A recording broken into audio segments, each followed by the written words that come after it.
Om Open the Namo session. Bhagavate Sri Ramanaya. Thank you. Right. Okay, Melissa, would you like to ask your question? Yes. So Michael, you have at times touched on the subject of transitive awareness versus intransitive awareness. And I've listened carefully, but I think I have not been entirely clear what those concepts are pointing to, and I would welcome further clarification. They seem to relate to some vague, or I should say, some general topics that have come up in our weekly group about the idea of service in the world, doing good in the world, and the general topic of actions in the world. Okay.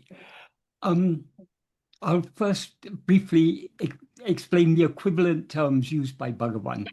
In Tamil, Bhagavan used two terms to distinguish two forms of awareness. He used the terms Suttarivu and Suttatrarivu. Suttarivu means Suttu means pointing out or showing. So what is implied by that Suttarivu is awareness that is aware of phenomena.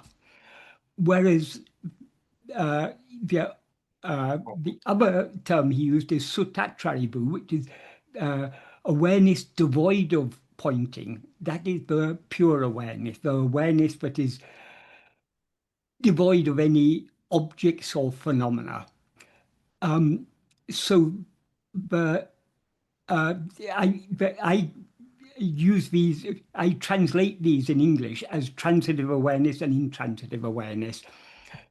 Transitive, the term is derived from grammar, in which we distinguish transitive verbs from intransitive verbs.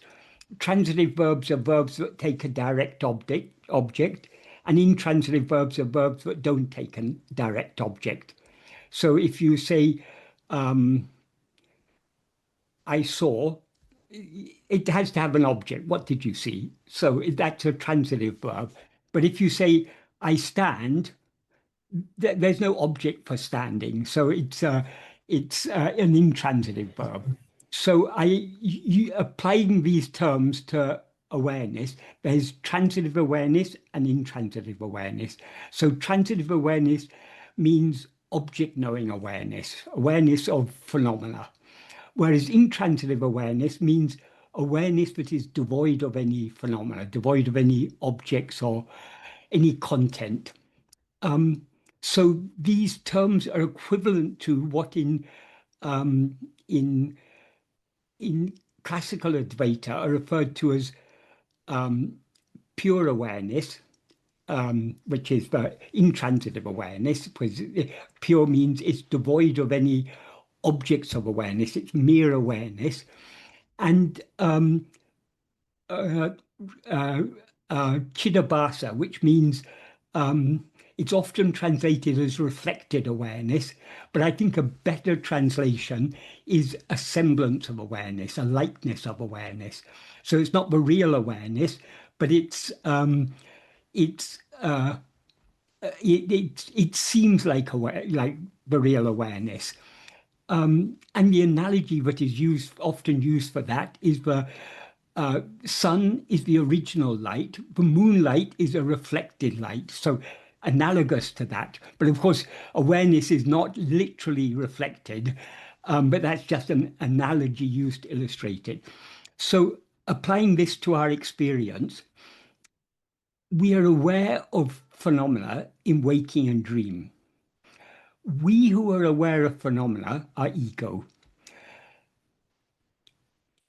In sleep, this ego subsides and dissolves back into its source, and what remains is pure intransitive awareness. So this is a very important distinction.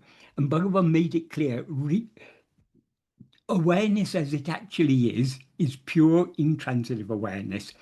This ego is not the real awareness, because ego is aware of phenomena. Those phenomena don't actually exist. But so long as we're aware of phenomena, they seem to exist. So the transitive awareness is awareness of things that seem to be, but actually are not. So it's not real awareness. This is a very important distinction, because intransitive awareness is the basis of transitive awareness. That is, we cannot be aware of anything without being aware. But we can be aware without being aware of anything. In sleep, for example, we're aware without being aware of anything. What of anything means of any objects, any phenomena. All we're aware of in sleep is our own being, I am. This is, people often use the term awareness in a very, without understanding this distinction.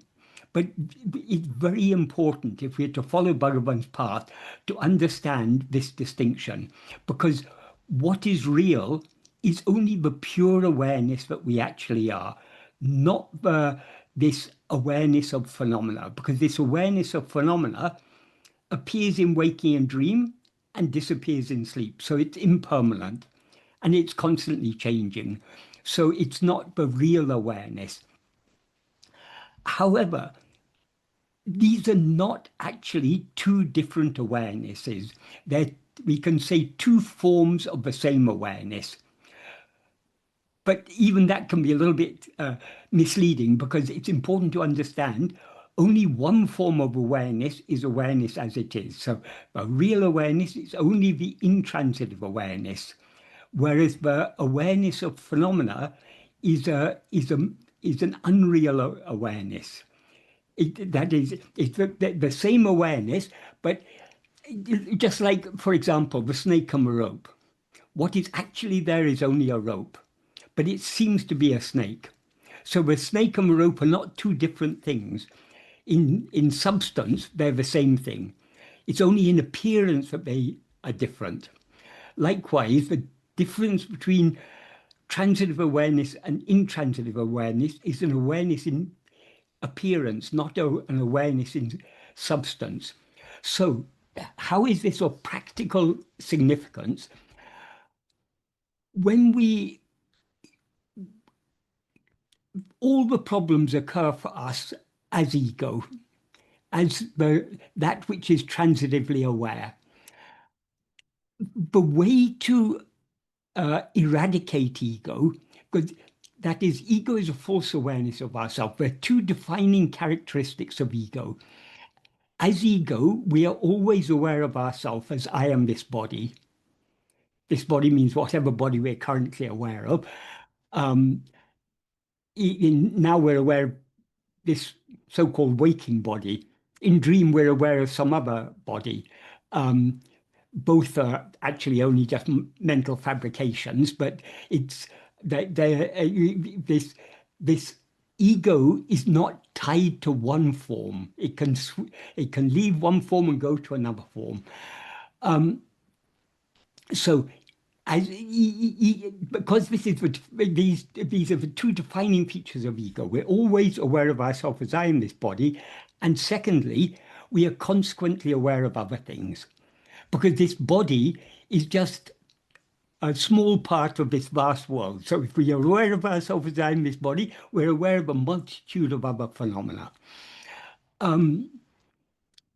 So ego is this false awareness, this transitive awareness.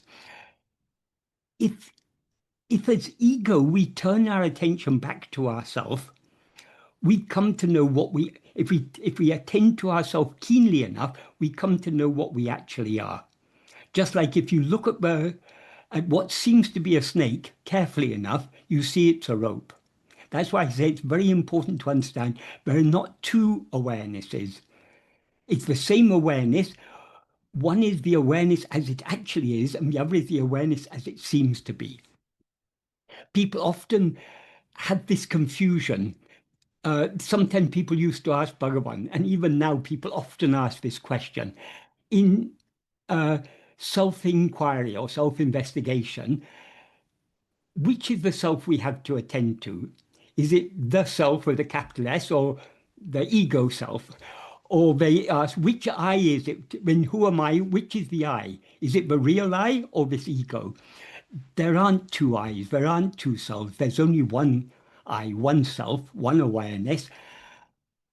But that same awareness, we can either be aware of it as it actually is or as it seems to be. As ego, we're aware of it as it's, or as ego, we are that awareness as it seems to be, rather than the awareness as it actually is. So if we as ego, because as I say, all the problems are for ego. So it's only as ego that we experience all these problems. So we have to find the solution. The solution is to know ourselves as we actually are. So when we turn our attention back to ourselves, we are trying to focus our entire attention on ourselves so that we're aware of ourself alone. And to the extent to which we attend to ourselves, we thereby withdraw our attention from other things.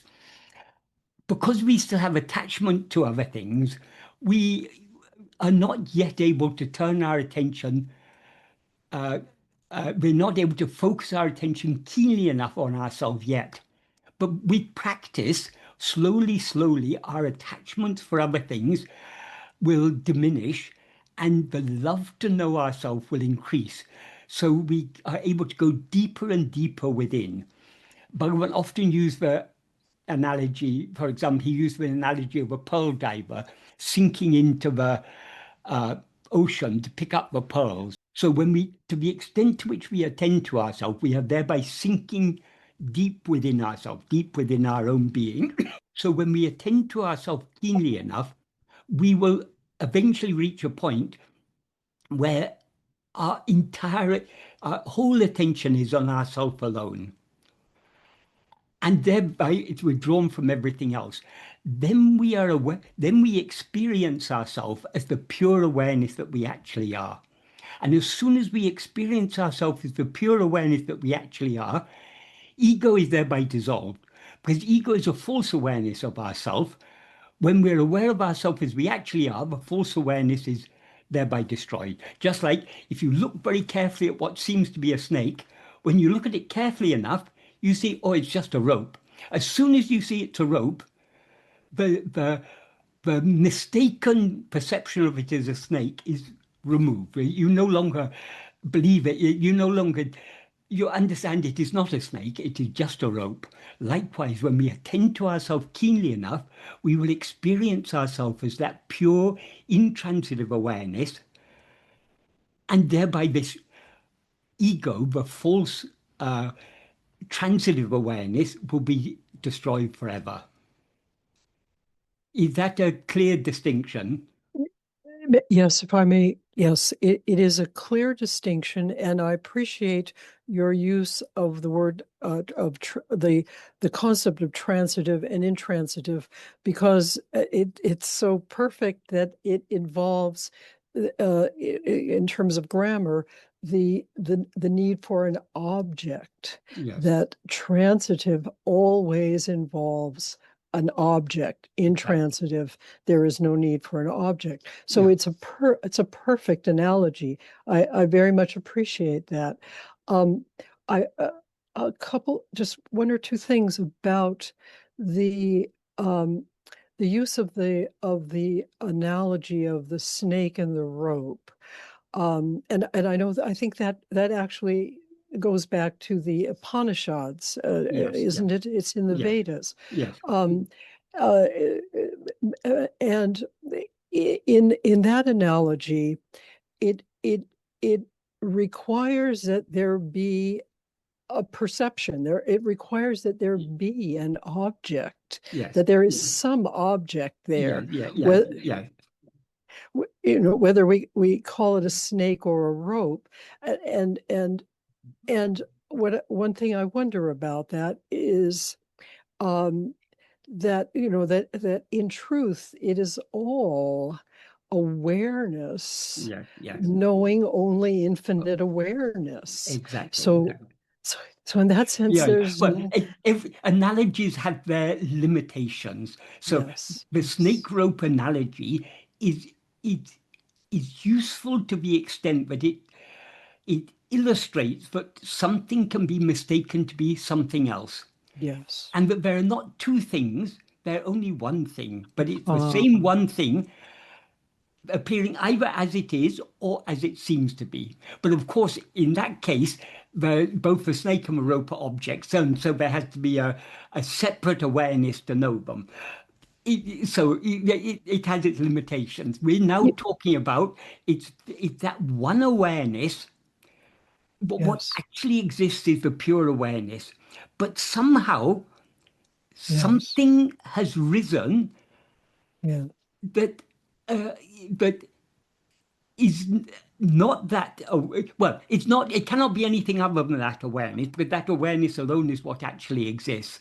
But it sees itself as if it's something other than the awareness. It sees yeah. itself as if it's a body, and it consequently sees a multitude of other forms. Yes, yes, that's very interesting.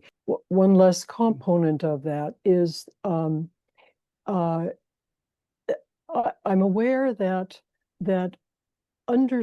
my understanding about the nature of reality is becoming deeper and deeper.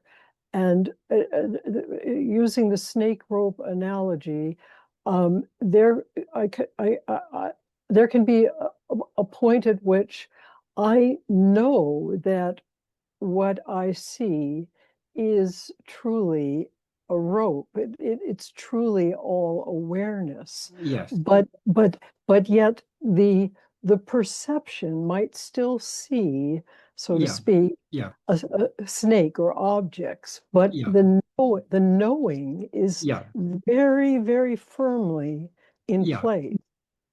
So, and the sense I have is that this lifetime, this lifetime is about deepening that knowing, Yeah. so Exactly. that Exactly. so that when the time arises where I can completely Yeah. let go, Yeah. If that we, sorry, please finish. yes, that it will be the preparation will be Yeah. Yeah. completely in Yeah. place. That is, when we first read these things, we get a clear conceptual understanding. But a mere conceptual understanding is of little use to us until we actually apply it in practice. So, of course, we can apply it in practice in so many ways. Once we understand that what we actually are is pure awareness, and we are not this person we seem to be, and that this world is just an appearance, we can apply that in detaching ourselves to some extent from the world, not getting so long as we're embodied, we undergo so many experiences. And there are all sorts of experiences that upset us in so many ways. We may face financial difficulties, we may face health problems, we may face emotional problems, we may face all sorts of mind-created problems. With this understanding, if we apply this understanding, we can begin to detach ourselves. So to that extent, this understanding is useful, but we need to apply the understanding more deeply. The deepest way to apply the understanding is to turn our attention back to ourselves. And to the extent to which we turn our attention back to ourselves, we as ego begin to subside and lose our attachments for other things. And we also, that is what we are attending to when we attend to ourselves. We are attending to the fundamental awareness that we actually are. This fundamental awareness is the original light, so to speak, the light of awareness. It's the light that illumines the mind, enabling the mind to know all other things. So it's the original light. So when we attend to ourselves, we are, so to speak, bathing in light, bathing in clarity. So the more we attend to ourselves, the more we experience clarity. So our understanding becomes more than just a conceptual understanding. Understanding deepens as a as a deepening clarity. But that clarity is not, so long as we are still experiencing ourselves as a body, as a person, that clarity is not yet full. And it's also unsteady. Sometimes it's more clear to us. At other times, because the nature of mind is to be fickle, at other times it's not so clear to us, and we get upset by things, and we get buffeted about by the external events of life, and also the internal vasanas that are constantly pulling our attention here and there. So it's a matter of, as you say, it's a matter of going deeper and deeper into this. And eventually, when we go deep enough, we will dissolve, we as ego or as mind will completely dissolve back into the source from which we arose, which is the pure being awareness that we actually are. And that is then problem solved there, and it's the end of the matter, because once ego has gone, everything has gone. All that remains is the, as Bhagavan says in verse 28 of Upadesha Undiyar, when one knows what the nature of oneself is, in other words, when we know what we actually are, then Anadi, Ananta, Akhanda, Satchidananda. Anadi means beginningless. Ananta means endless or limitless, infinite. Akhanda means unbroken, undivided, Satchidananda. So we are the one infinite, that is, it's beginningless because it transcends time. It transcends space. It transcends all limitations, and it cannot be broken. They're not parts of it. So it's the one undivided, immutable whole, infinite whole of pure being, pure awareness, and pure happiness. That is what we actually are. So that is all that will remain when we know ourselves as we actually are. Thank you. It's Yeah. absolutely beautiful. Yeah. And I must say that already going within is becoming the ultimate refuge. It is. That is the true refuge. That is the true refuge. We cannot find any refuge in this world of phenomena. Yes, to a certain extent, if we have great devotion for a name and form of God, we can take refuge in that name and form of God. But the more our devotion deepens, the more that clarity will come to us that the God whom we're worshipping in an external form is what is always shining within us as our own being. Then we will find the true refuge, the ultimate refuge, which is our own being, subsiding back into our own being. That is the state of complete surrender, when we merge Yes. back into the reality of both God and ourself. Yes, thank you. Yeah. Such a beautiful path Bhagavan has given us. It's the fullness of bhakti and the fullness of jnana. I'm just eternally grateful. Yeah. Thank you. Yes. Michael, Jacques has a question. Yes. Yes. Go ahead. Ask Yes. your question. Hi, Michael, Hi. everybody. Continuing with that, it's pretty much in the same vein of transitive, intransitive, and the notion of chittavasa is you often say in your blog and elsewhere that ego is not the person's ego, the person is ego's person. Yes. And you say, well, I mean, I can understand that, again, conceptually, But you say that it's important for in practice, and I wonder if you could detail that in the sense of, yeah, in terms of practice. How can that? I don't know if you could illustrate that in Yeah, some manner. okay.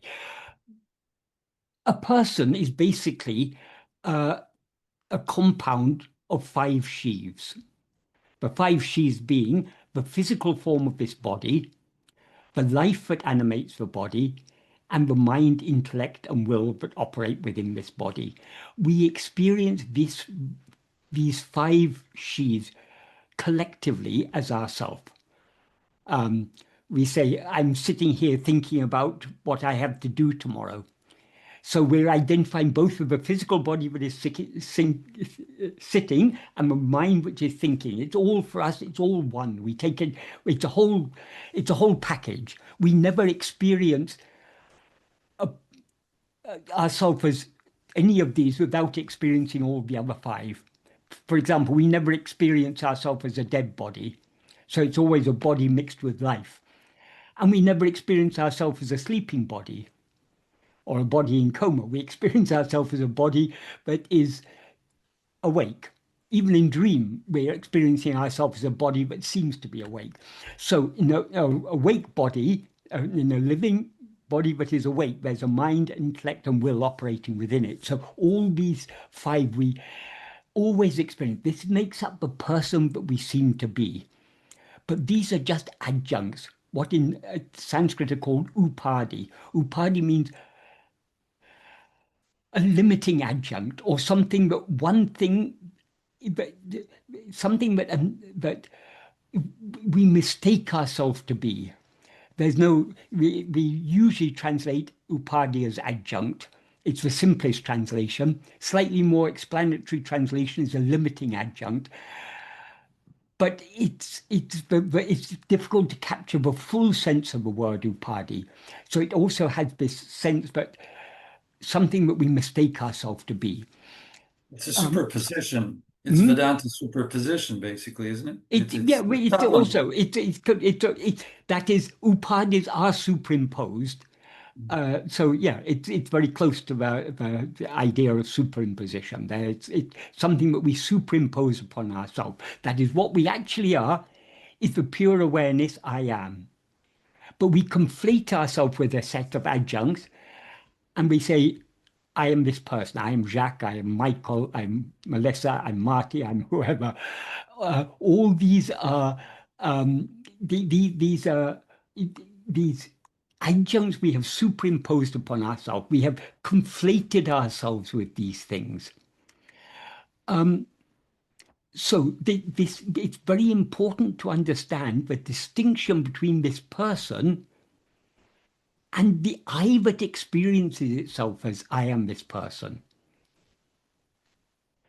Now, this person, Michael, was born some years prior to this. A few years hence, he's going to pass away. That's the end of Michael. Michael has a limited existence in time. Once Michael is dead, Michael is finished. But the I that is aware of itself now as I am Michael, if it doesn't come to know itself as it actually is, it will project another person. It'll be Peter, Paul, John, or Mary, or whatever. It doesn't. I mean, I switch. The person we take ourselves to be is a mere identity. Ego is that which identifies as I am that. So when we're investigating ourselves, we're not investigating any of these five sheaves. We're not investigating the person we take ourselves to be. We're investigating I that is aware of itself as I am this person. Is that clear? Yeah, but I understand where you're going, but is there, I mean, practically speaking, when you're doing the practice or when you're in being, well, I'll give you an example that sometimes, not very often, but every now and then, if I'm doing the practice, sometimes I'll see like sort of like in my mind's eye, the person I think myself to be. Yes. And it's almost like I see it in my mind's eye, and then I seem to even go deeper than usually. So that's a bit why I'm asking the question. And I'm wondering, is that beneficial, or is that just another form of Maya, another illusion? It's Or is difficult to it, it's difficult to say, because once we talk about the practice and what we experience in the practice, anything that we can put into words is not the real thing. So it's very difficult from descript, because the there are two terms. Sadhu Om uses these terms in the eighth chapter of the Path of Sri Ramana, two Sanskrit terms. I'm sorry for those who don't know Sanskrit to bring in Sanskrit terms, but these terms have been refined and developed over thousands of years, and so they've got very, very deep meaning, distinguishing the visesha from nirvisesha. Visesha means what is special, what is distinct. So our experience as ego is a visesha anubhava. Yeah, very difficult to say. It is an experience with defining characteristics, whereas our experience of our own being is nirvisesha. is it That like is, Sagu? we can describe what it's like to be a person. I've got a head, I've got arms, I've got shoulders, I've got thoughts, I've got feelings, I've got emotions, I've got likes, dislikes. We can describe all these things. These are all visesha. Is it like Saguna and Niguna? It's similar, yes, yes. Okay. But it, can you describe being? Can you describe that awareness of being? No. No, it's not something we can't put it into words. When we talk about awareness, we all know what we're talking about, but it's not something that we can't point it out. We can't. It's just. It's because it's nirvisesha. It's the constant background of all. Like Bhagavan said, it's the screen on which everything is projected. The screen is nirvisesha. Whether pictures appear on it or not, it remains as it is. It's just a plain screen. The pictures that appear on the screen are visesha. So what we are trying to attend to is that which is nirvisesha, that which is not in any way that which is permanent, unchanging, self-shining, ever-present, but constantly overlooked, just like the screen. We when we go to a cinema or we sit in front of a television, we are actually just looking at a screen, but we overlook the screen because we're more interested in the pictures that are appearing on it. Like that, this is the nirvisesha background to all experience. So that is what we are trying to investigate.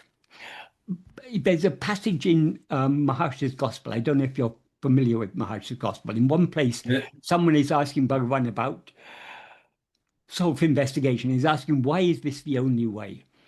And they're asking about the nature of ego also. Bhagavan explains that ego is chit jada granti. Chit jada granti means chit is awareness. Jada is what is not aware. That refers to the five sheaths, what we take ourselves to be, the person, the body, what we take ourselves to be. And granti means not. So what that term implies, it's the entanglement of awareness with what is not aware. So the person we take ourselves to be is an object, so it's not aware. So, but ego is not the pure awareness. It's neither the pure awareness nor is it the bundle of five sheaths that it takes itself to be. It's something spurious in between. But Bhagavan says, in your investigation into the source of the term used there is aham vritti, which is a Sanskrit term that basically means I thought. It's another name for ego. So he says, in your investigation into the source of the aham vritti, you take the essential chit aspect of ego, and therefore it leads unfailingly to the pure consciousness that you actually are. So when we're investigating ourselves, we are not investigating the jada portion. We're investigating only the chit portion, the awareness portion. So we're trying to attend to ourselves as the mere being awareness that we actually are. That's what I was driving at. Mm. But in practice, when we sometimes say, to whom is this all occurring? When in practice we're applying this, and we say if we're sort of in confusion or whatnot, and we apply the question, to whom does this occur? The doors that open are those of the person, or as you say, I is only one. It's the door through the person. Yeah. Because the person is itself something that appears to us. This person that we now seem to be is not appearing constantly. It appears in waking and dream. It disappears in sleep. So we are there in the absence of that person. So we are that which has now identified that person as I. So we're not as ego, we are not the pure awareness as it actually is, nor are we this person. That's why Bhagavan says in verse 24 of Ulladu Narpadu, Jada Udul Nane Nadu. That means the Jada body, the non-aware body, does not say I. And thereby body, he's not just referring to the physical form of the body, he's referring to all the five sheaths. Whenever he uses the term body, he's referring to the bundle of five sheaths, because he says in verse 5, Udul Panchakosa Uru, the body is a form of five sheaths. So all these five sheaths are jada, they're all devoid of awareness. So he said this jada body does not say I. When he said does not say I, that's a metaphorical way of saying it's not aware of itself as I. Because it's jada, because it's not aware, it's obviously not aware of itself as I. Satchit udiyadu, Satchit does not rise. In between, one thing, I, rises as the extent of a body. This is ego. Since it is aware of itself as I, it is not the body. Since it rises and experiences itself as within the limits of the body, that's what he means by to the extent of a body, it is not Satchit. So it's neither the body nor Satchit. It's something spurious that has risen between the two, so to speak. And then he says, this is Chitjara Granti, bondage, jiva, subtle body, bandham jivan, nupame, this samsara, my ego and mind. So all these terms are referring to that I that is neither the body nor is it Satchit. Something that is some spurious entity that has risen between the two, so to speak. When he says risen between the two, we shouldn't think that the body exists and the Satchit exists. Obviously not. Satchit alone is what actually exists. When we rise as I, we project a body. But why he says in between? Because it's neither this nor that, but it takes on the properties of both. It takes on the awareness I from Satchit, and it takes on the form from the body. So it's an adjunct conflated form. I am this body. That's why he calls it a knot. It's an entanglement, a bondage, that we are bound to these limitations because of our identification with them. So it's that ego that we are investigating, and what the ego essentially is the awareness. That is, it's not the body is aware of ego. It's ego which is aware of the body. So the awareness is in the ego itself. So when ego needs to investigate itself, it needs to set aside the person that it seems to be and investigate, keenly attend to the fundamental awareness that it actually is. Okay, I don't want to belate this. I don't want to go on and on. The last distinction is it's the doorway sort of thing that I'm getting at. It's that I follow you, but let's say I'm walking down the street and whatever happens, I see a car coming at me and I feel fear. Yeah, So let's say even the car goes away, but I still feel fear. yeah. So if I, for example, then ask the question, to whom does this occur? Initially, I'm pointing at my fear. I mean, fear No. But to whom does the fear appear? to me, yeah. But Yeah, that's what I mean by doorway is that you're taking an occurrence and then yes, you're redirecting that occurrence towards yeah, I, yeah. the I. Exactly. Yes. Whatever we experience, if we take it correctly, it's all pointing back at the experiencer. Because there couldn't be any experience, whether of fear or desire or joy or anything. There cannot be any experience without the experiencer. So Sadhu Om often used to say, rather than taking thoughts as obstacles preventing us attending to ourselves, we should take thoughts as reminders to turn our attention back to ourselves. Why do these thoughts appear? Because I am. Without my presence there as the awareness, the thoughts couldn't appear. So we should, whatever we are aware of, it should remind ourselves of the awareness that we actually are. To turn our attention back, so we can take any experience we can take as a doorway back to the experiencer. But Okay. we need to have that intention, that love to turn back to the experiencer. Otherwise, we get carried away by the experiences. Yeah, that's clear then, Michael. Yeah, Okay. yeah, Thank you. right.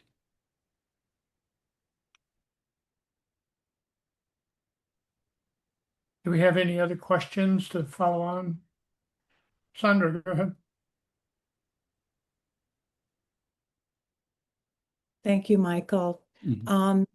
That's why I like to feel like the calamities that make my friends and family all nervous and anxious and whatnot are the things that help us to turn within.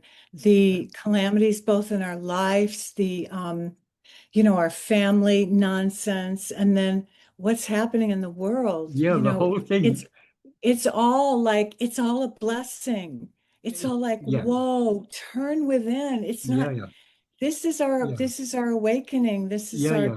our thank you. And all these calamities, they're constant reminders. If we don't turn within, we get caught up in all these things, all our personal emotions and feelings, all the dramas in the family, the dramas in the workplace, the dramas of politics, the dramas of wars, and all these pandemics. All these things are constantly happening. So long as we experience ourselves as a body, we are vulnerable to all these things. Most of us here, gathered here today, are probably blessed not to be in a country that is under warfare. We're not being bombed by anyone at the moment. But these things can happen at any time. In a volatile world like this, what is happening to the people in Ukraine, in Iran, in Sudan, in Gaza, this can happen to any of us. So it's taking this body to be I. We expose ourselves to all these things. We expose ourselves to the joys and sorrows of birth and life and death and all the diseases and the the joys and sorrows of life, the love that we experience, the bereavement when our loved ones pass away, all this is inevitable when we take ourselves to be a body. But all this should remind us that none of these things, all these things are happening because we're aware of them. So who is that I who is experiencing all these things? So what you say is absolutely right. It, we are, this being on this spiritual path will not change our experience. We don't become free of calamities. We still undergo bereavement. We still undergo the misunderstandings with family and friends, and the quarrels that break out, and the accusations, and the misinterpretations and everything. We still experience all these things. This is an inevitable part of embodied existence. But by having that love to turn within, we are slowly separating ourselves from all these things. We are not agitated or perturbed by these things to the extent, but we're still agitated and perturbed by them, if we're honest, but they agitate and perturb us to a lesser extent than they previously did, to the extent to which we go within and thereby let go of everything else. Also, I feel like at the moment of my passing, I'm going to be with God. I'm going to think of Bhagavan and God. I'm not going to think about missing my kids or I just want to practice that at that moment, I go to God. One of the prayers in Aksharamla, Bhagavan's 108 verses, is Vittidal Kashtamam Vittida Dune Ue Vittida Arul Puri Arunachala. If I leave you, it'll be difficult, it'll be suffering. Bestow your grace, but of time but I leave this life, but I do not leave you. That is that we hold on to that reality that is Bhagavan. This is a very ancient idea in India. I think somewhere in the Gita, Krishna says something to the effect of, if you think of God at the final moment, you'll go to God. But in order to think of God at the final moment, we must be thinking of God here and now. I mean, our whole life is a preparation for death. That is how we should view it.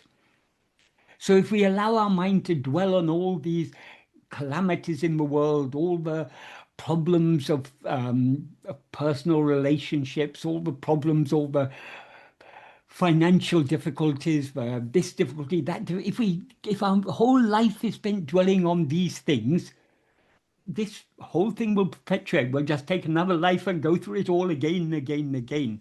But if we hold on to God, who is ever shining in our heart as our own being, if we cultivate that practice during life, we will be able to hold on to him at the final moment, and we will thereby return to him. Returning to him means returning to the source from which we rose, which is our own being. That is Bhagavan, that is God.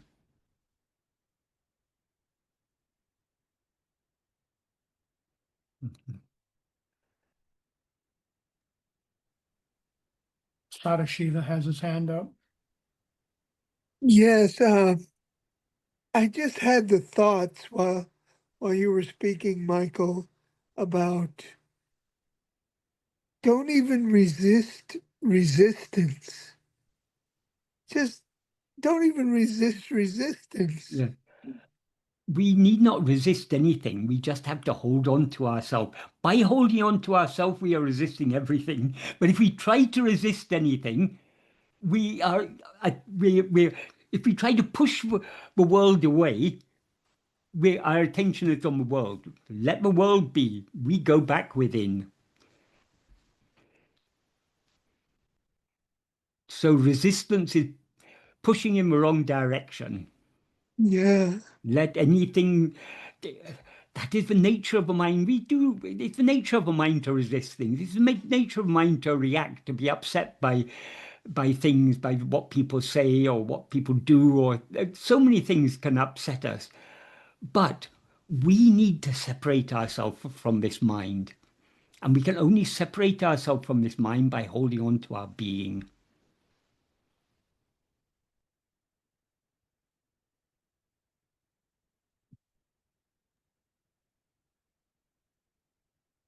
Leonie, would you like to come in?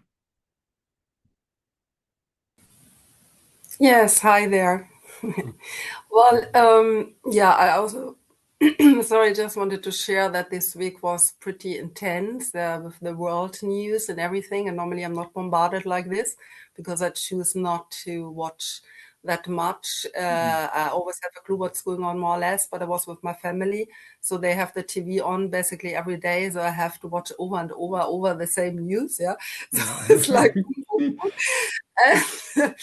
and yeah, but when they also announced, that Trump wants to attack now Iran with this ultimatum the night, I just knew one thing: to pray to see actually God in him. And I think many, many other beings on this world did. And that also resulted firstly in some, coming down a bit there. However, also on my flight back, I suddenly felt during the flight, like in a complete hole. I was completely depressed. Yeah, really, like I haven't been for a long time. And I said, well, like this, I'm not helping myself. I'm not helping anyone else. Yeah. But yeah, it was simply happening. Yeah. So that was Yeah. going on. And now being back, it's okay again. And I also like what has been just mentioned was in a moment of, yeah, Liana, you need to accept it. And actually, it's perfectly designed, like what has been said now, to prepare you for death. This is Exactly. exactly this. If you don't see it with the eyes of ego anymore, that wants to be safe all the time. Yeah. But yeah, I still have a little bit problem. I also, I don't know, put a question with service, that was coming up also recently so much, how to be actually of best service. And I think we all understand here that it's simply to be, the one self, no? The real Yeah. self, without necessarily having to do anything. It's really about being. And I understood that, but I still wanted to put forward this question. And also in regards of giving, even your things, your possessions you have with money. I don't have much, but I'm also going to an ayahuasca ceremony this week, which was supposed to be tonight, but it is another day now.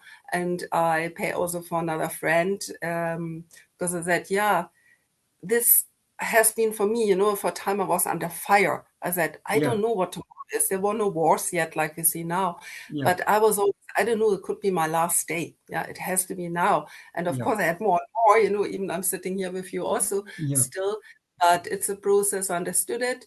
And I also bring a friend now and I pay for it because I don't have the fear anymore also to give money. And I see also it comes in, from other sources again. Yeah. And that feels good just to see also to be as a form in service. Yeah, small, Yeah. big, doesn't matter. Yeah. But I think it's also a part, like Yes. Bhagavan was here in form. It's also our role, I think, not to just think of ourselves, okay, when I die, I'm with God, thank you very much. But the rest is also Yeah. Yeah. myself. Yeah. Yeah. Yeah. Yeah. So this is what I get more and more. So I think I'm kind of a different phase now. Yeah. Yeah. That is so long as we're embodied, we are one among many, and we have to care for our fellow beings, whether they're near and dear ones or people far away. I mean, we all these people who are suffering in so many ways, suffering from poverty, suffering in wars, suffering from disease. None of, as Bhagavan said, whatever is given to others is given only to oneself. If if this if we knew this truth, who would not give to others? So we need to look upon others as we look upon ourselves. We need to care for others as we care for ourselves. But that is not the, I mean, that it's necessary to do like that so long as we're embodied, but that is not the purpose of our life. As Bhagavan, for example, in Upadesha in verse 5, I think, he describes, when he's talking about puja, he says, that is, I'll paraphrase it slightly, worshipping, considering all forms to be forms of God, is good worship of God. So whatever service we do in this world, with the attitude that we are serving, it is, if we help a person who's in distress, it is God in that who has come to us in that form, and we are whatever kind words we say or whatever material help we give, we are doing it as an offering to God. That is good worship of God. He said that in verse 5. But in verse 29, he reveals what is the true worship of God, what is the true service to God. In the previous verse, he said, when we know what the nature of ourself is, then beginningless, infinite, unbroken Satchidananda. Then in the next verse, he says, being in this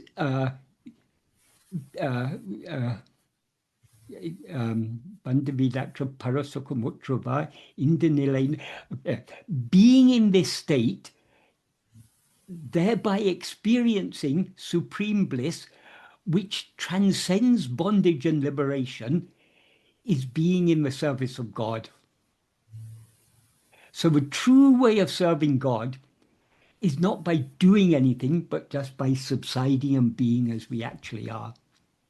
But so long as we have risen, we can take the opportunity of worshipping God in whatever form he appears to us.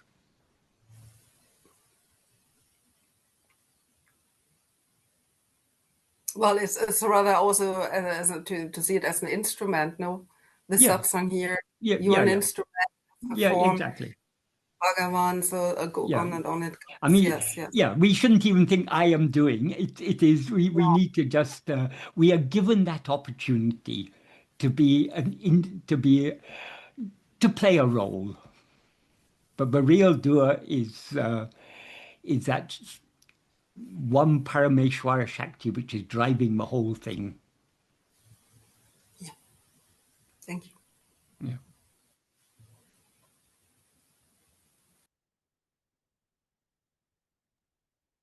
Come in, Melissa. So just to return for a moment again about the importance of recognizing this lifetime as a perfect preparation for the great transformation. Yes. I see more clearly now that when Ramana experienced that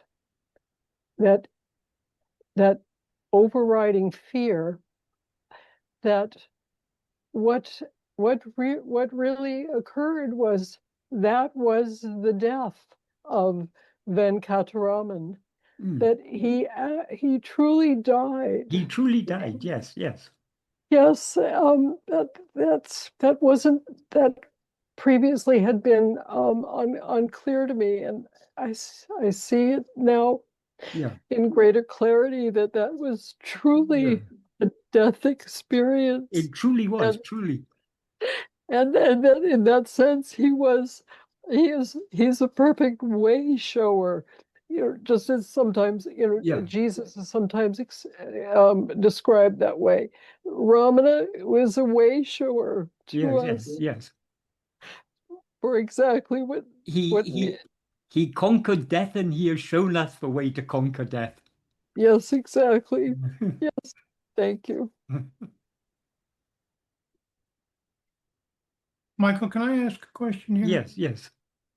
I'm not sure if it's a question, but with when Ramana had that death experience, wasn't he really saying or showing us that death doesn't even exist?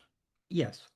I mean, even when we talk about or think about preparing ourselves to die, isn't that but a thought? And that who's having that thought? And that when it comes back to I, there is no death ever. Yes. And that even when we experience this rope and snake phenomena, we look at the snake, and Bhagavan kind of talks about this in that when he talks about playing the role of a human being, Yeah. it's like when you're playing the role, you're acting out whatever you're acting out, Yeah. regardless of what it happens to be. Yeah.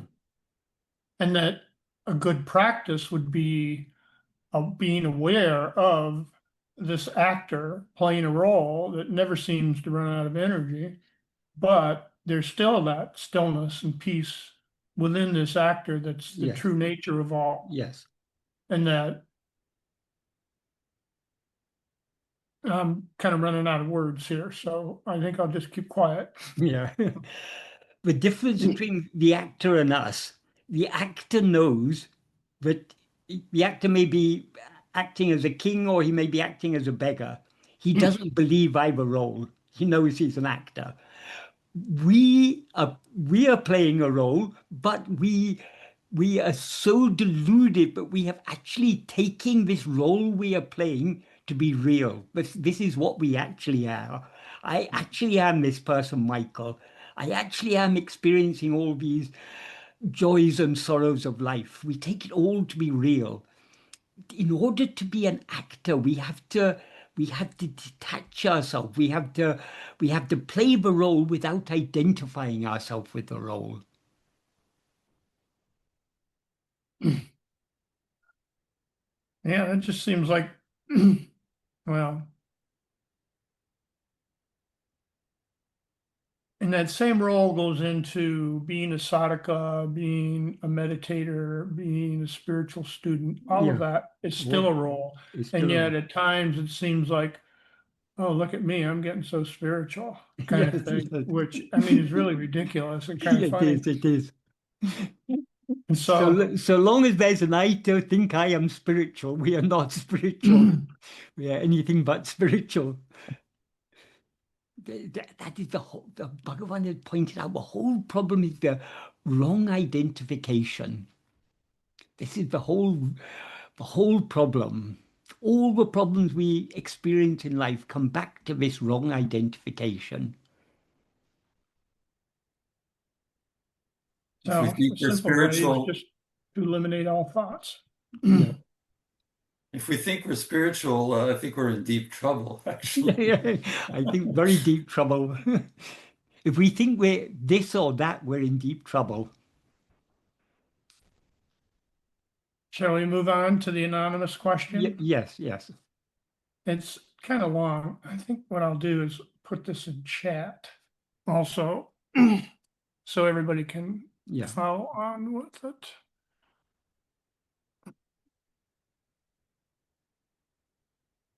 Okay. This is from Anonymous. Sometimes the state of being, as explained by Michael James, can act in the world. It can override the intention of the everyday self in a given situation, and the outcome of this is what is sometimes called a miracle, but not in the sense that ordinary religious people call miracle. These miracles are how being situates us in the world. Is this correct?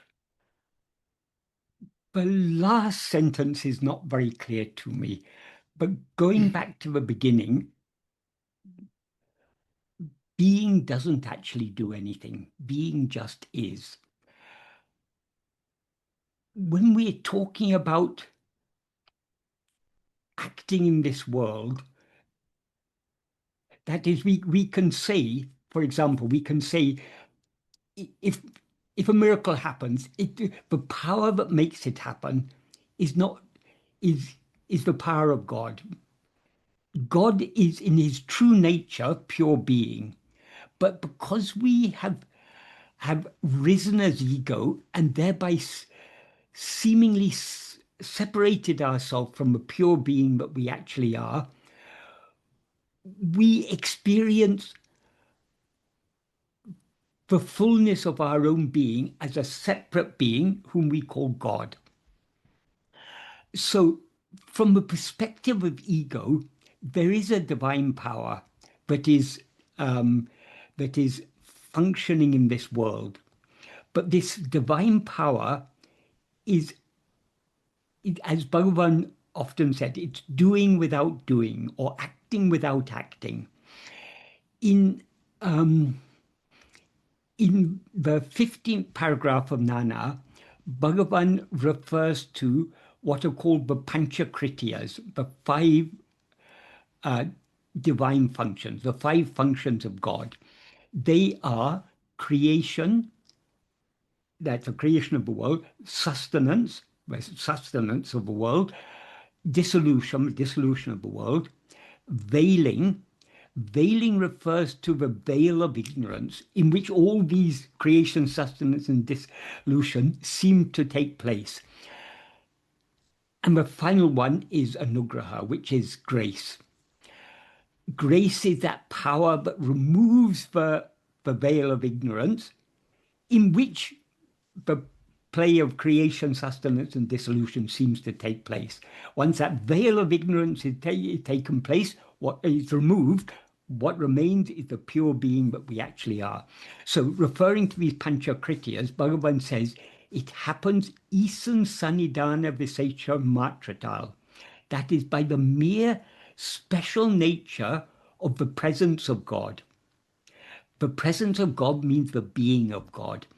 The special nature of that is pure being is also pure love, infinite love. And that infinite love, which is the very nature of being, is what we see manifested as grace, as God and his grace. So it's all these things are happening by that power, but that power is not actually doing anything. As Bhagavan says, all these happen not by God doing anything, but by God just being as he is. That's what he implies. Later on in the same paragraph, he says, not even a single karma touches God. That is, he's not a doer. His nature is being. But by just being as he is, because he is the infinite love, everything happens as it's meant to happen. Regarding the miracles, if someone experiences a miracle, it's a miracle from the perspective of that person.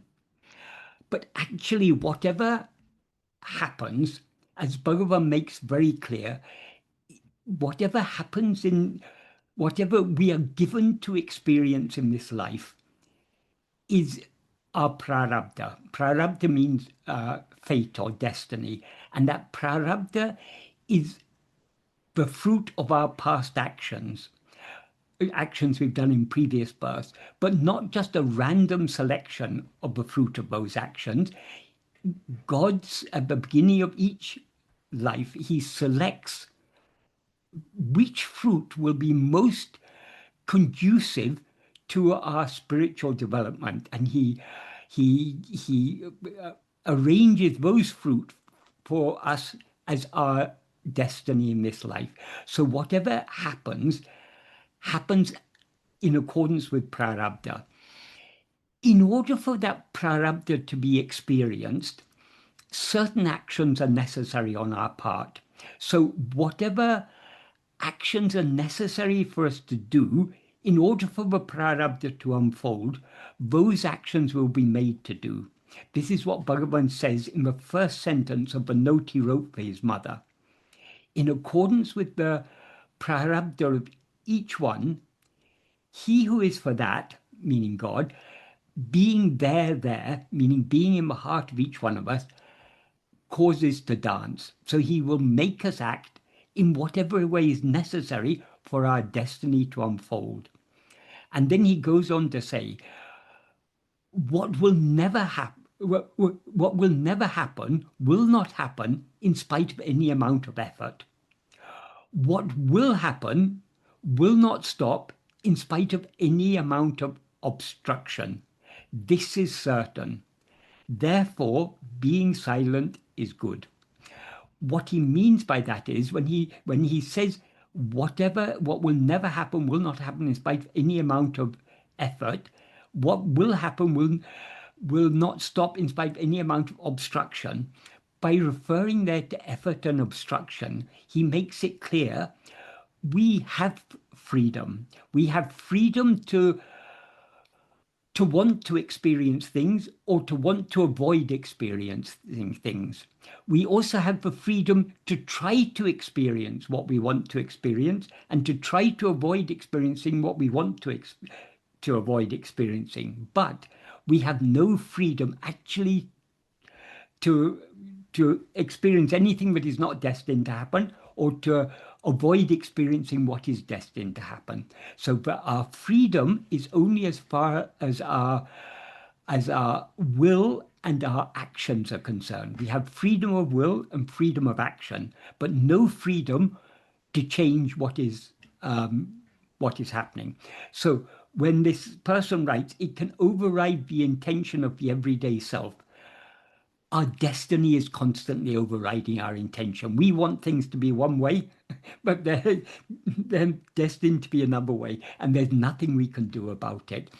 But what's important to understand, because people often get confused about this, they often say, is this praarabda or is this free will? They're two entirely different domains. That is, praarabda determines what we are to experience. Freedom of will and freedom of action determines what we want to experience and what we try to experience. What we are destined to experience cannot prevent, if, for example, if we are destined to live our whole life in poverty, that doesn't stop us wanting to be rich. It doesn't stop us trying to be rich, but it does stop us being rich.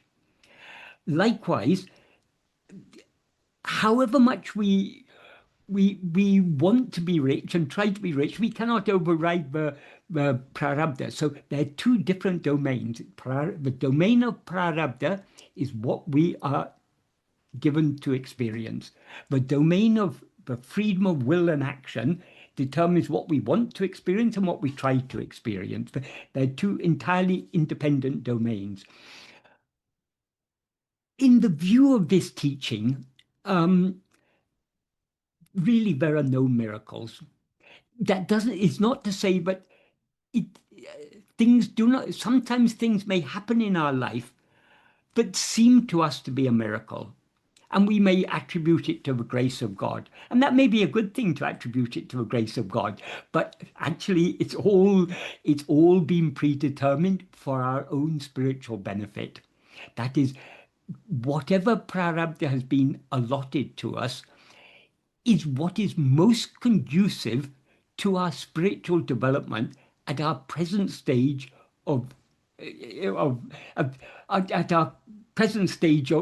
this long journey of spiritual development. So a miracle is our interpretation of an event, but what is actually happening, everything is happening by the grace of God. Both the good things and the bad things in our life, they're all happening by his grace for our own good. Because God is never going to cheat us. Bhagavan is never going to cheat us. He's not going to, his aim is not to give us worldly pleasures. Because worldly pleasures are not true happiness. However much worldly pleasure we are given, we'll never be satisfied. We'll always want more. So if God were, for example, to answer all our prayers, that would be doing a great disservice to us, because we ask for things that are not really in our best interest. So whatever we are given to experience, we are given to experience for our own spiritual benefit. And Bhagavan sometimes used to say, whether you call it praarabda or call it God's will, it's the same thing. because the praarabda is God's will. It is what God has selected for us to experience. So we have to learn.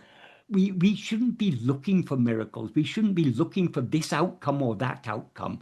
We should be, whatever happens, it's his sweet will, and whatever he wills is my pleasure. Bhagavan says in the second verse of Arunachara Patikam, Ninishtam enishtam. Your wish is my wish. Your liking is my liking. Imbadaku, that is happiness for me. So whatever you wish, I am very happy with that. Put me in hell, that's fine. If that's your wish, I'm happy. I'd be happy even in hell. That is the attitude we should have. Let him put us in heaven or hell. It doesn't make any difference. It's his will. We're happy, equally happy. So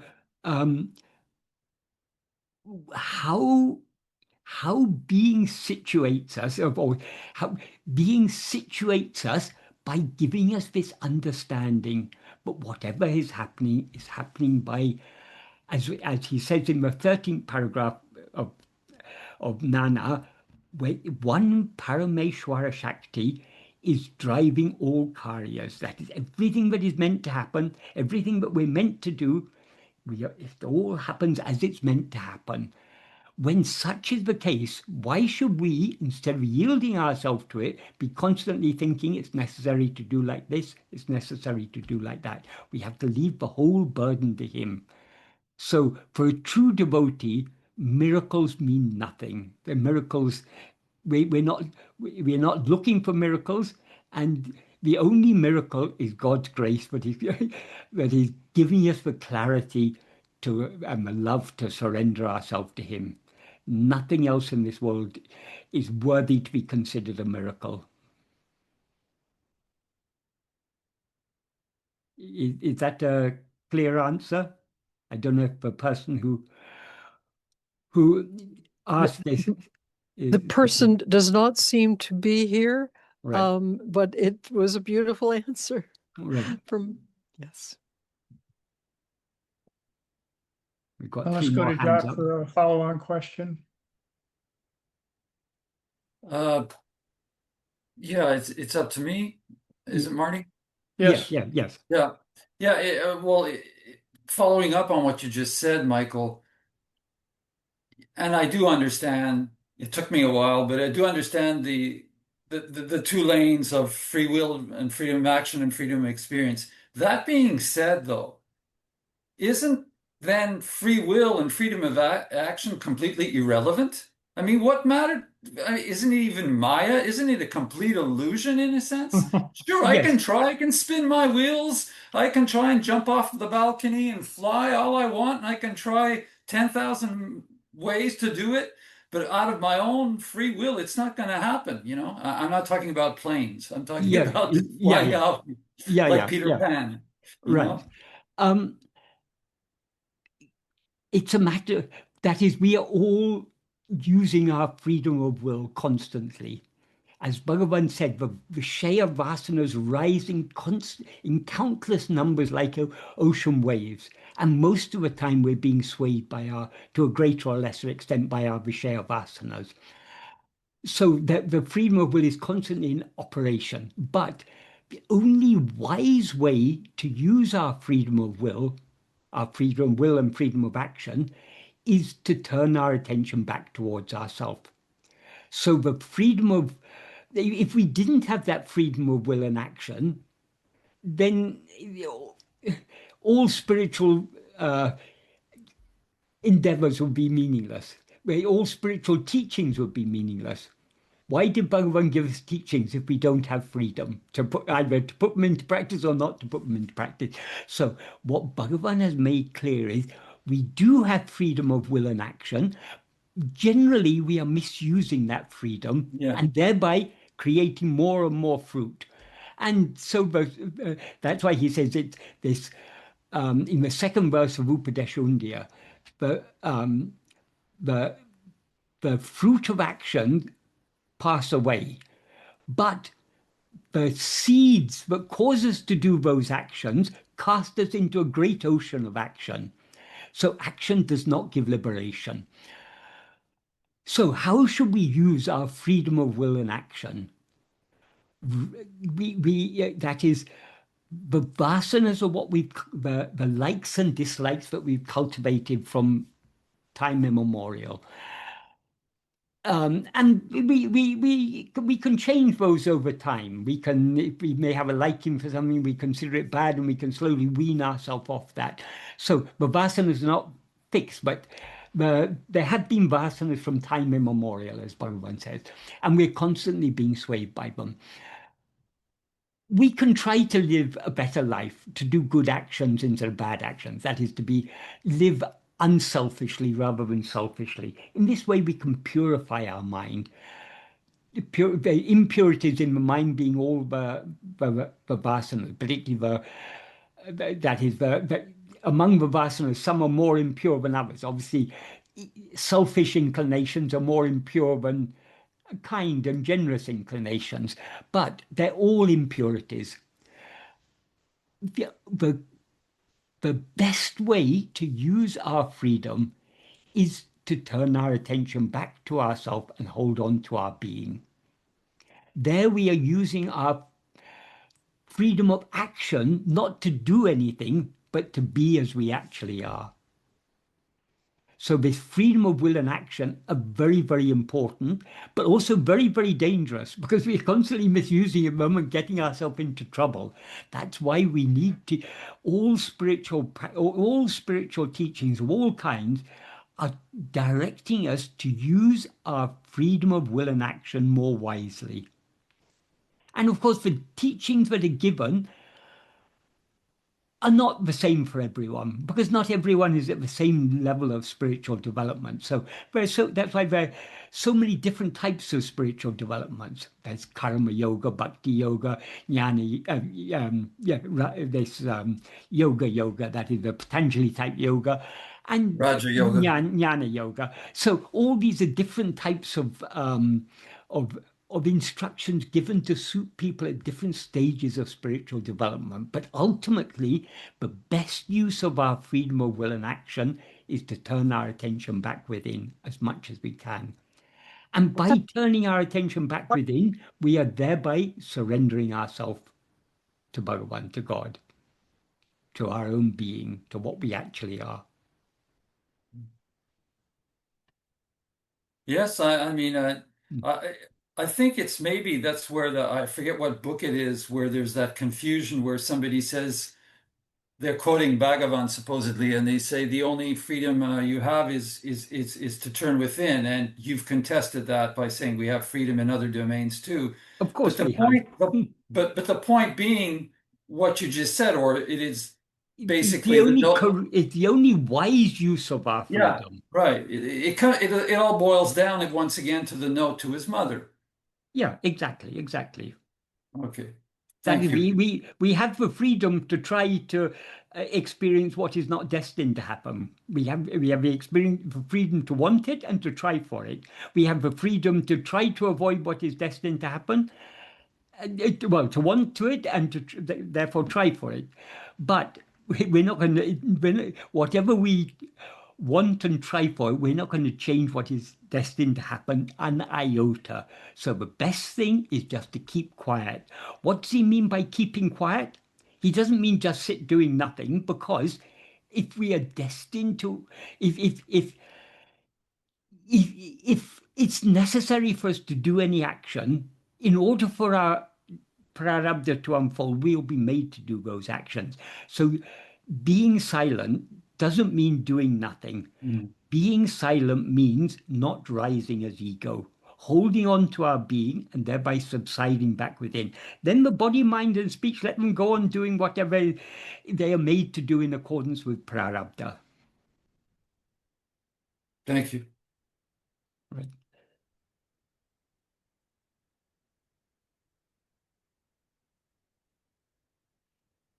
Sadashiva. Shiva, come on in. Yes, hi, Michael. I wanted to comment about this allotment of praarabdha karmas. Sometimes, speaking only for myself, this creates resistance, because I think, well, how can I have praarabdas that bring me into the circle of the wise that teach about abiding within and finding the stillness, and another have praarabdas where he might strap dynamite to himself and run into a synagogue or a Christian church and blow himself up. So I think, okay, well, so this creates resistance. Okay. Maybe there is, maybe there isn't. And then I have to go back to my own advice. Don't don't even resist resistance. Just let it be and abide within. I'm sorry, what were you going to say, Michael? Um, but prarabdha is not a random prarabdha, but prarabdha is tailor-made to suit us at our present stage of spiritual development. So, for example, someone who has advanced to a considerable extent along the spiritual path, they may be far from being a saint, but they're not. They've passed far beyond doing heinous actions. Such a person will not have the prarabdha to be a gangster or a terrorist or anything like that. Because it just wouldn't suit their nature. So the prarabdha is tailor-made to suit our nature. So that is why we have different prarabdhas. Some of us, for example, we've been drawn to Bhagavan. That is because by his grace we have got this, we reached a point where we're ready for his teachings. But others are drawn to other types of teaching which is suitable for them at their stage of spiritual development. So it's all that is, Bhagavan is doing all these things just by being as he is. This is what he meant by this, everything happening by the special nature of the presence of God. He's doing everything without doing anything. So everything is happening perfectly as it's meant to happen. So there are people who do terrible, terrible things. I mean, we can see these wars. Why these wars are happening? It's because of the greed and delusion of some very, very strong egos. That's their stage of spiritual development. The greatest saints were once sinners, and the greatest sinners will one day be saints. It's a process of a gradual development. So, is there salvation for all? Yes, certainly. But those who who are, who are now inclined to do terrible things, to cause terrible suffering to people, for those people, it's going to take a while. It's going to take a bit longer. So it's all a matter of that is an analogy which is often given. Every day the sun rises, only one or two lotuses in the pond will blossom. But even the most immature buds, their day will come. So these people who do terrible things in this world are like the immature buds. We are somewhat closer to blossoming, but we're not there yet. So we don't know exactly where we are, but we trust in Bhagavan's grace. He's leading us along, and he's shaping our life, not just this life, from life to life to life. He's shaping our life in such a way that will be most conducive to our spiritual development. So the day will come when we too will blossom. A day will come when each and every one of us will blossom, each and all, not all at the same time, one by one by one. This is what Bhagavan assures us in the final verse of Arunachashtakam. Just like the water evaporated from the oceans, it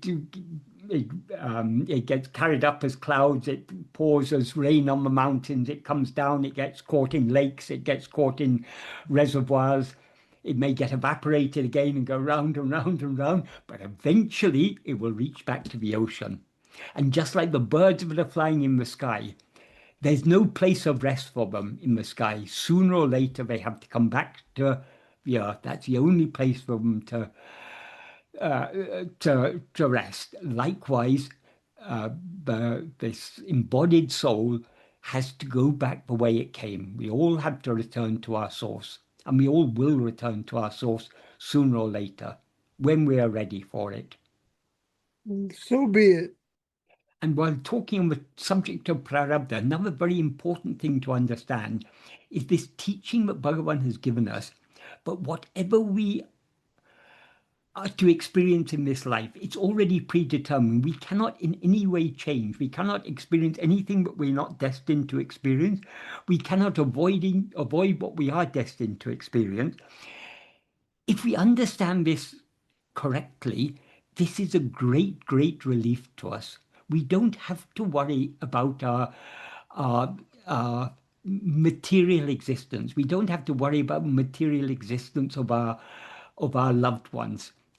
It's all happening in accordance with the divine plan. Everything is going to happen as it's meant to happen.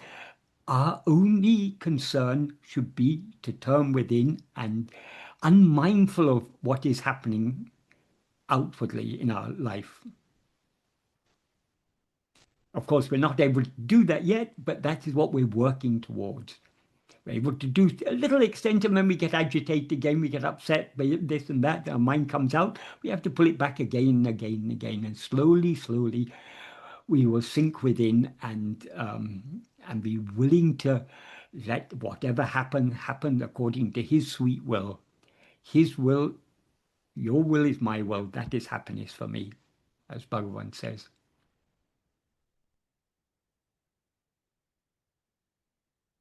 Okay, are we ready to move on to Ulladu Narpadu, Yes. Mangalam, verse 1? Okay. Right. Okay, this is a very, very deep teaching in this verse. It's difficult to explain this verse adequately without giving some idea about the meaning of the terms in Tamil. For simplicity's sake, I will start with the last two lines, because actually Bhagavan originally wrote this verse as a two-line verse. So that last two lines, the first two lines were written later, which clarify what he meant in the last two lines. So in the last two lines, he first asks a question, Ulla Porul Evan.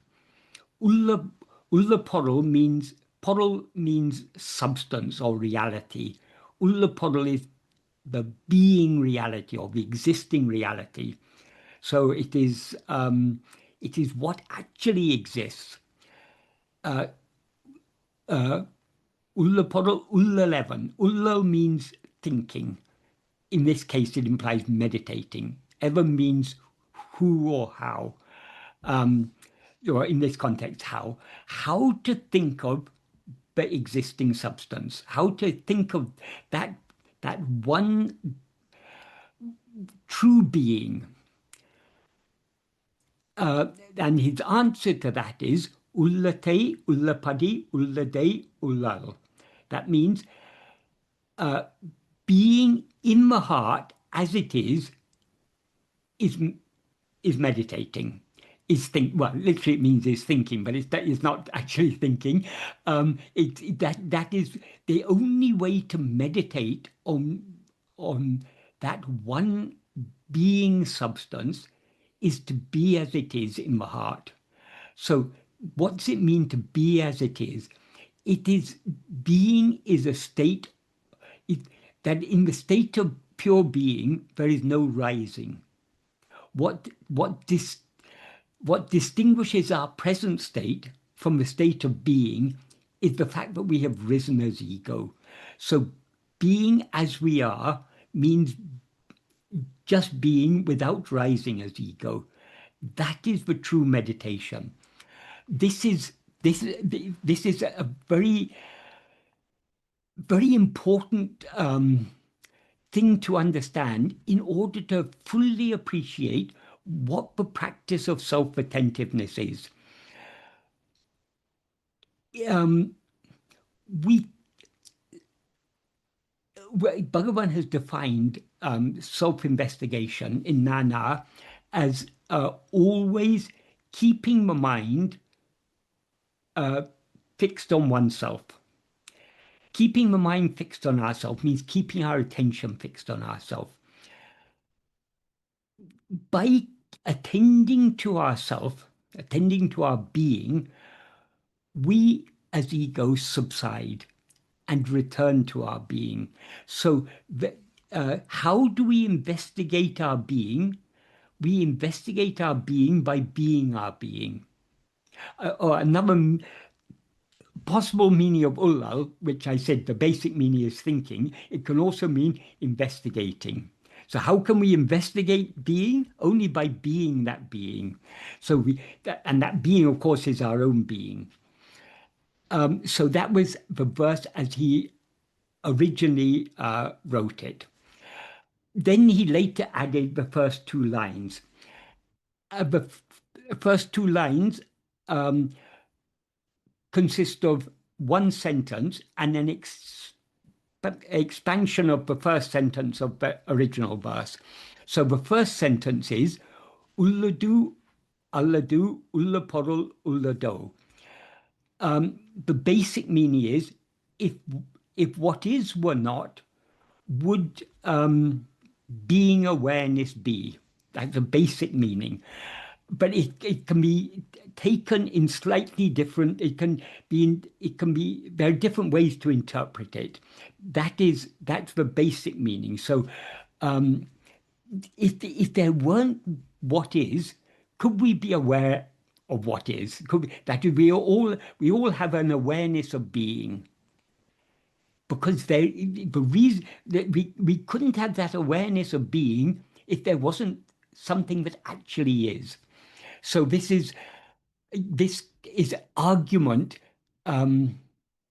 We could even take this as an argument for the existence of God, but not the existence of God as a being up in heaven or something. The existence of God as pure being. That is, there has to be a fundamental being in order for there to be an awareness of being. That is one meaning. Another meaning is we can take it as except as being, does being awareness exist? This meaning is the same meaning that Bhagavan gives in well, it alludes to the same idea that Bhagavan expresses in verse 23, 23 of Upadesha Undiyar, in which he says, how do you word? Ulladu Unara, Unavu Verimayin, that what he asks there is there an awareness other than what is to know what is? That is, if awareness was something other than what is, it would be what is not, and therefore it wouldn't be aware. So it is, but that which is aware of being is itself a being. So he in that verse he says Ulladu Unara Unavu Verimayin Ulladu Unavahum. Since there is no other awareness to know what is. Other awareness means any awareness other than what is to know what is. What is awareness. So this is argument for the oneness of Sat and Chit, for the oneness of being and awareness. They're not two different things. What is aware is what is, and what is what is aware. So that's another meaning implied by this sentence, and a third meaning is because that is, this verse is very beautifully composed. I mean, Bhagavan has it's wonderful poetry. If I read it to you, you'll just so you get a sense of the sound. Ulladu, Ulladu, Ulla Unavu, Ullado, Ulla Podal, Ulla Levan, Ulla Podal, Ulla Lara, Ulla Te, Ulla Dal, Ulla Menum, Ulla Podal, Ulla Levan, Ulla Te, Ulla Padi, Ulla De, Unar. So he's using this these words ulla. Ulla, there's the verb ulla means to be. There's also another verb, ullu, which means to think. So that the word ullal, it means that's how the word ullal, thinking, is derived. So the ulla unavu can mean the being awareness, or it can mean the awareness to think, or awareness to meditate. So another meaning of this sentence could be, other than Ulladu, is there an awareness to meditate on it? That which wants to meditate on being is itself being. They're not two separate things. So that's also a nice meaning because it ties in with the later part. So there's Bhagavan was able to pack so much meaning into so few words. And it's such beautiful poetry. I mean, the skill in which he's using these words is just, it's something, it's amazing. So that's the first sentence. So there are basically three meanings of the first sentence. If what is were not, would being awareness be? That's one meaning. Another meaning is, except as what is, does being awareness exist? So the awareness of being is nothing but being itself, or the awareness that is nothing but what is. And the third meaning is, other than what is there an awareness to think of it or to meditate upon it? So those are the three meanings of the first sentence. Then the second sentence, as I say, it's an extension of the first sentence of the original verse, which was how to think of the being substance. So the meaning of this sentence is, the being substance, since the being substance exists in the heart without thinking or without thought, how to meditate on that being substance, which is called the heart. It exists in the heart and it's called the heart. How do we understand that? Doesn't that seem to be either it's in the heart or it is the heart? How can it be both in the heart and the heart? The similar thing in verse 2 of Arunachala Pancharatnam, where Bhagavan says, because you always dance in the heart as they, meaning sages, say that your name is heart. So there he's saying, Arunachala is that which is dancing in the heart as therefore it is heart.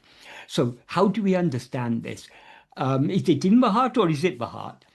To understand this, we need to consider what is meant by heart. Heart in this context means what is inside, or what is centermost. So the term heart we use in many different senses, leaving aside the sense of the physical organ heart. We use the heart in many other senses also. We use the heart to refer to the emotions. We say someone is broken-hearted when they're really distraught or bereaved. They're broken-hearted. We talk about we use the word heart to refer to the kindness and compassion. Or he's a heartless person. He's got no feeling for anyone. So these are all different ways in which we're using the word heart, but they're all pointing to what is inside. The emotions are inside. The will, we use the word heart often to refer to the will. He's got no heart. His heart is not in it. That means he's not interested in it. So it refers to the emotions, deeper than the emotions of a will.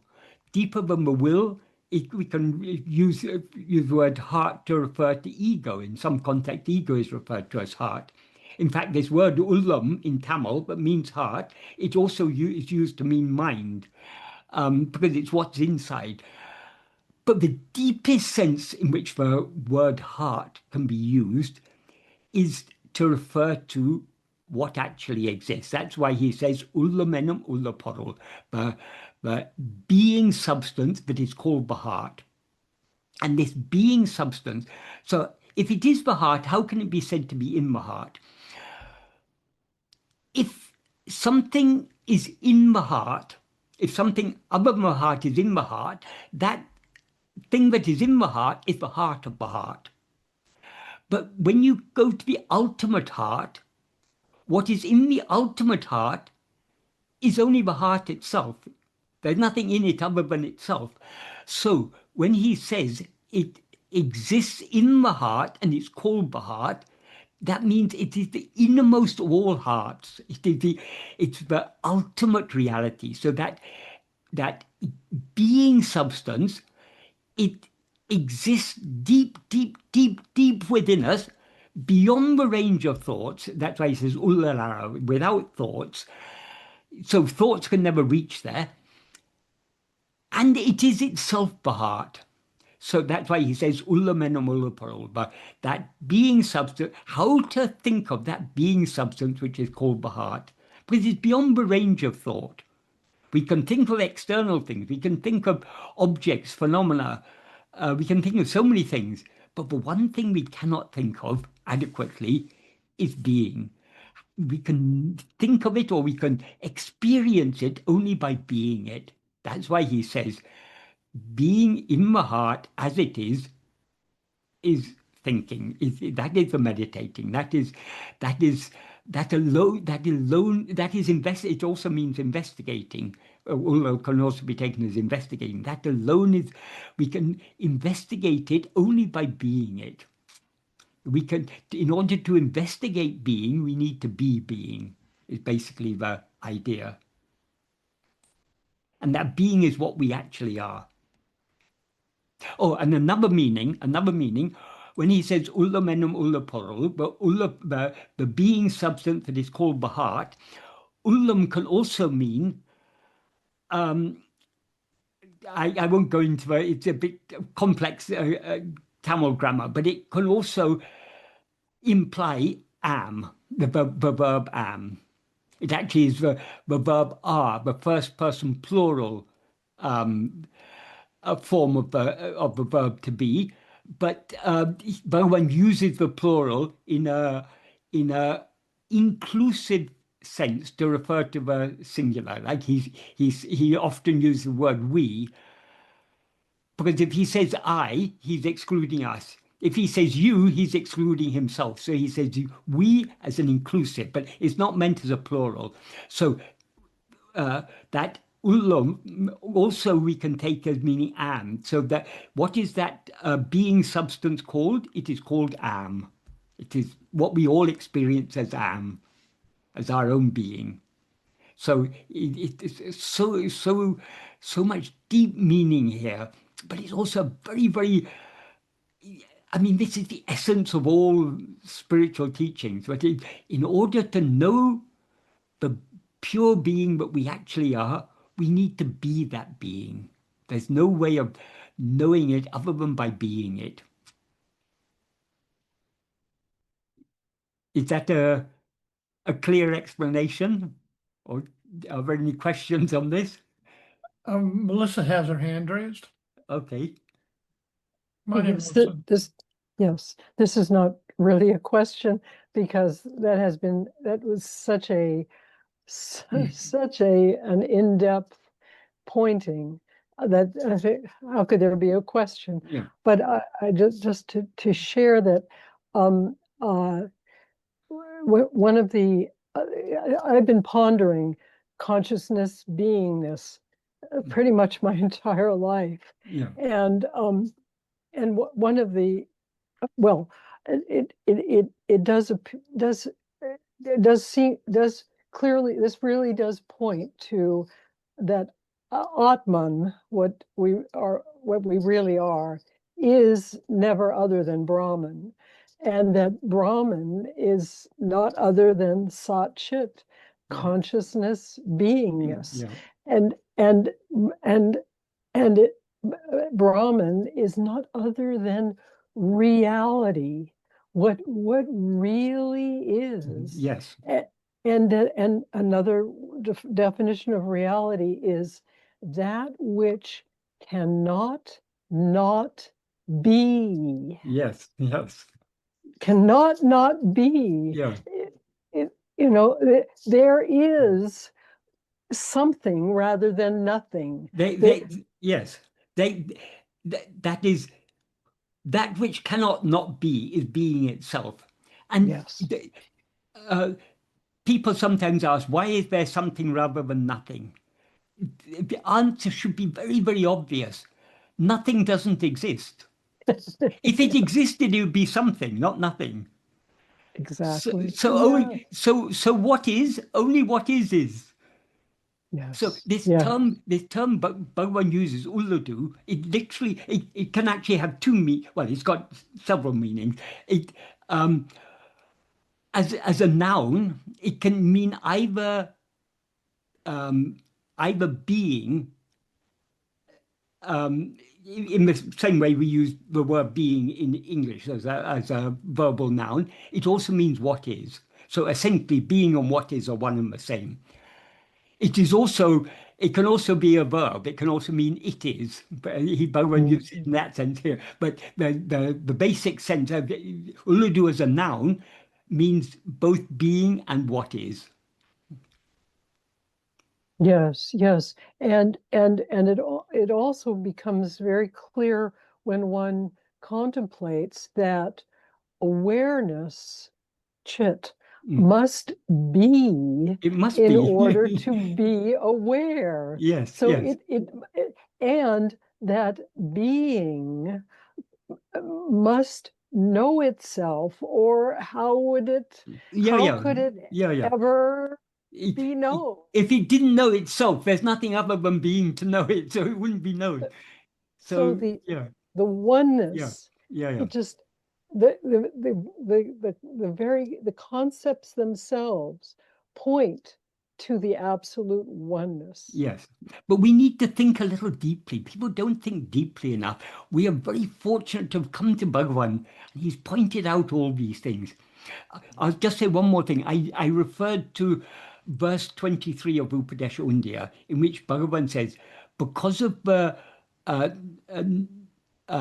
non-existence of any awareness other than what is, to know what is awareness.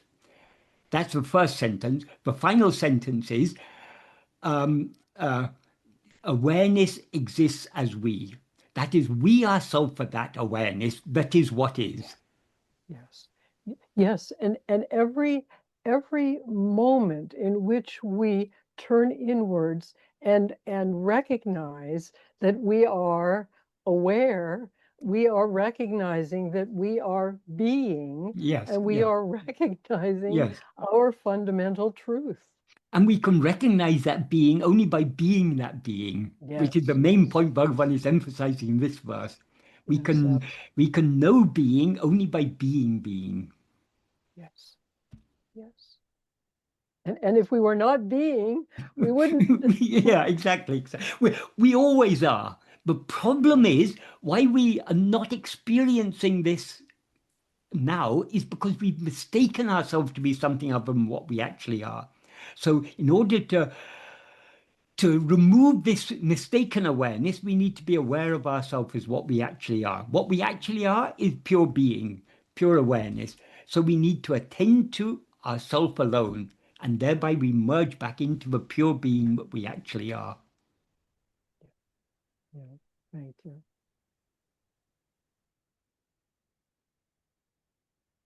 So that you asked about the transitive awareness and the intransitive awareness. The intransitive awareness is that pure being, which is pure awareness. Yes, again, this comes full circle. That's the beauty of Bhagavan's teaching. Whichever way we approach it, it all brings us back to the heart, the It's center, perfect. It's which is perfect. what is shining. What is the heart? It is I. Yes, thank you.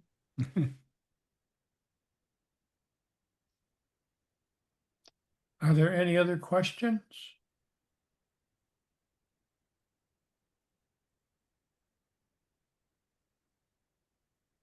Well, apparently not. So anyhow, we're pretty close to 12 o'clock.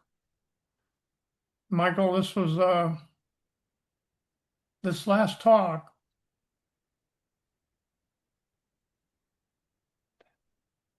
It kind of like encapsulates all the teachings of Bhagavan. It's like it tells us what there is, and that there isn't anything else but that. Yeah. Sometimes at the end of these meetings, I just wonder how Bhagavan, it's just like Bhagavan is guiding us through all these things. How the questions come up and the answers come up. It's all entirely the play of Bhagavan's grace. Yeah, it's like all the more reason to just say thank you for everything that happens. You know, if you're going to do anything, Exactly. say thank you. Thank you, thank you, Bhagavan. Well, speaking of thank yous, thank you for being here today, Michael. It's very Well, much all appreciated by thanks to me, and I'm Bhagavan. sure by others. And The being that is here in each and every one of us, that being is Bhagavan. exactly. And that is ever here and now. It's the presence of that being that makes the present moment seem present and the present place seem present. So that is the ultimate presence. And that presence is Bhagavan. That presence is what we actually are.